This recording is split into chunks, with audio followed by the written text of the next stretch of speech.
নারায়ণগঞ্জে জুলাই পুনর্জাগরণে সমাজ গঠন শীর্ষক আলোচনা সভায় জেলা প্রশাসক মোহাম্মদ জাহিদুল ইসলাম মিয়া বলেন, জুলাই গণঅভ্যুত্থানে শহীদ ও আহতদের আত্মত্যাগ জাতি যেন ভুলে না যায়। তাদের দেশপ্রেমে অনুপ্রাণিত হয়ে আমাদের বৈষম্যহীন সমাজ গড়ে তুলতে হবে। বিস্তারিত থাকছে এস.এম. জহিরুল ইসলাম বিদ্যুতের প্রতিবেদনে। শনিবার দুপুরে জেলা প্রশাসনের আয়োজনে জেলা প্রশাসকের সম্মেলন কক্ষে এই আলোচনা সভা ও সাংস্কৃতিক অনুষ্ঠান হয়।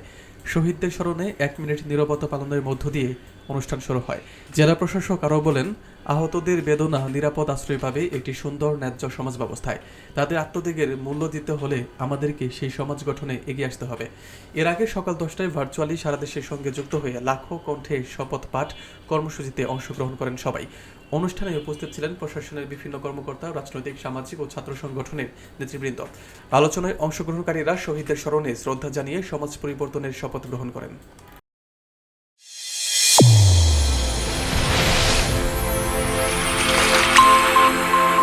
চ্যানেল A1 হৃদয়ের স্পন্দন।